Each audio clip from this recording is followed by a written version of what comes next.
What up, what up, what up? And welcome back to Pinoy News. Today I want to tell you a story about a Japanese folk tale or a Japanese anecdote, as it were, right? It says, for the want of a nail, right? For the want of a nail, right?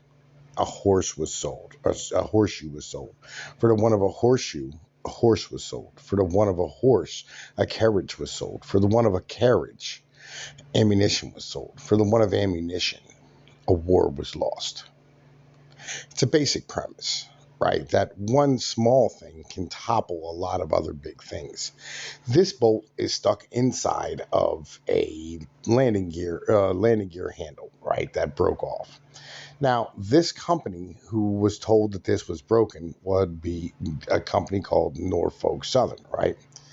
And Norfolk Southern, man, listen, I'm trying to find a picture real quick, right? And Norfolk Southern, as a whole, has a lot of subcontractors working underneath of it and operating its services, so it doesn't have to actually pay workers, right? So they will have in the rail on a regular basis people from TCI, individuals from Laser Spot, individuals from Hub Group, individuals from Pacific Rail Services, right?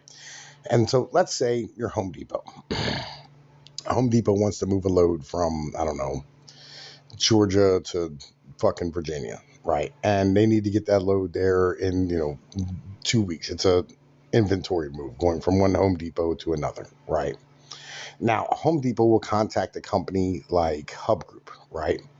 Who will stand here and take that and hand it to Norfolk Southern. Norfolk Southern will move it across the country. When it gets to where it's going, right? Well, actually, first off, when it starts off on its journey, right, it will be checked into a place known as TCI Intermodal Services. It'll be in Norfolk Southern, but it'll be subcontractors working the gate, right? It'll be moved by a company, right, called Pacific Rail Services, who takes that trailer and puts it on the back of a jockey wagon and puts it up against a rail, and then a crane will come over from Pacific Rail Services and put it onto the train. Right. And once it goes onto the train, it'll go across the country, come over, and be taken back off by Pacific Rail Services.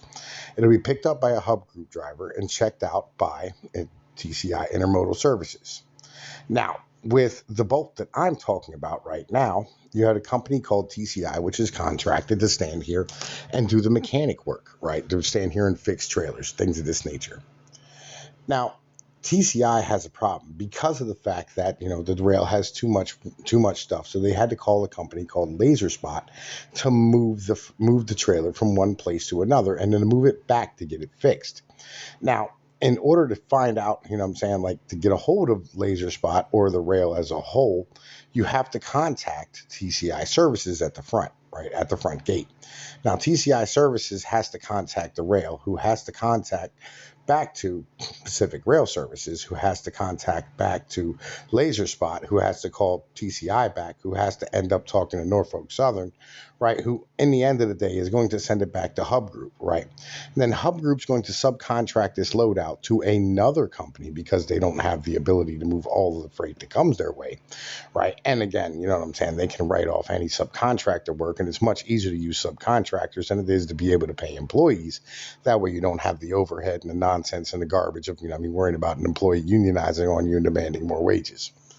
This is the way most of our economy works, through our logistics. All of the transportation industry is set up this way. All of your inventory and all of your retail. And we are a consumer economy. So that means for every piece of food that goes onto your plate, on average, it went 2,000 to 3,000 miles before it got there. For every calorie of food eaten in the Western world, there is 10 calories of petrol energy inside of it. Well, not inside of it, in the bringing it to your table, processing, and all of these things of this nature. This is a very delicate system because it all breaks down for a bolt in the end of the day. For a bolt, you have to get 12 people involved and spend 5 hours to get a $1 part fixed, because the system has built in massive amounts of inefficiencies. And for this, This will destroy the entire American economy, because if one of these many, many, many companies buckles or has a work group that says no, which is what we're looking at here recently, where the rail workers are still looking to stand here and go on strike in a month and a half. Everything will collapse and fall down. Something we don't know about, something we don't talk about, but I think it's important. Tom Pease of Pinoid News, man. I hope you enjoyed this, and I hope it elevated your understanding of things. I'll holla at y'all later.